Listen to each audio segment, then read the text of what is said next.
పుష్పకి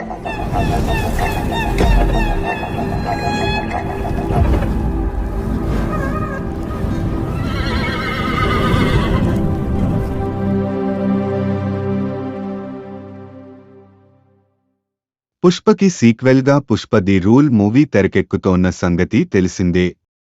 భారీ బడ్జెట్తో సిద్ధం అవుతోన్న ఈ మూవీ షూటింగ్ చివరి దశకి వచ్చేసింది. ఆగస్టు 15న ఈ సినిమాని ప్రపంచవ్యాప్తంగా 5 భాషలలో రిలీజ్ చేయడానికి రెడీ అవుతున్నారు. మైత్రి మూవీ మేకర్స్ 300 కోట్లకి పైగా బడ్జెట్తో ఈ చిత్రాన్ని నిర్మిస్తోంది. ఇదిలా ఉంటే మోస్ట్ ఏవైటెడ్ ప్రాజెక్టుగా ఈ మూవీ రాబోతోంది. ఇప్పటికే ప్రేక్షకుల ముందుకొచ్చిన టీజర్కి అద్భుతమైన రెస్పాన్స్ వచ్చింది. పుష్ప సినిమాలోని సాంగ్స్ అన్ని కూడా బ్లాక్ బస్టర్ హిట్ అయ్యాయి. అంతకు మించి సాంగ్స్ ఈ మూవీలో ఉండేలా దేవిశ్రీ ప్రసాద్ వర్క్ చేస్తున్నారు. అలాగే హైవోల్టేజ్ యాక్షన్ సీక్వెన్స్ ని డిజైన్ చేస్తున్నారంట. పుష్ప సినిమాకి సంబంధించి మరో ఇంటరెస్టింగ్ లీక్ బయటకొచ్చింది. ఈ సినిమాలో ఓ ఎపిసోడ్ జపాన్ బ్యాక్ డ్రాప్లో ఉంటుందంట. ఎర్రచందనం స్మగ్లర్గా మారిన పుష్పరాజ్ ఓ డీల్ కోసం జపాన్ వెళ్తాడంట. అక్కడ ఇంటర్నేషనల్ డాన్తో తలపడే ఎపిసోడ్ మూవీలో చాలా కీలకంగా ఉంటుందని టాక్.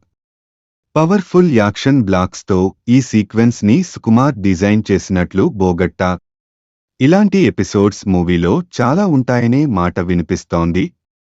అలాగే తిరుపతిలో గంగమ్మ జాతర నేపథ్యంలో అమ్మవారి వేషంలో పుష్పరాజ్ చేసే ఫైట్ సీక్వెన్స్ మూవీకి హైలైట్గా నిలుస్తుందంట.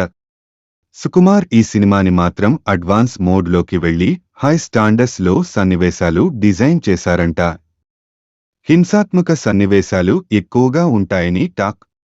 యానిమల్కి మించిపోయే విధంగా యాక్షన్ ఘట్టాలు అన్ని కూడా సుకుమార్ పుష్ప ది రూల్లో ప్లాన్ చేశారు.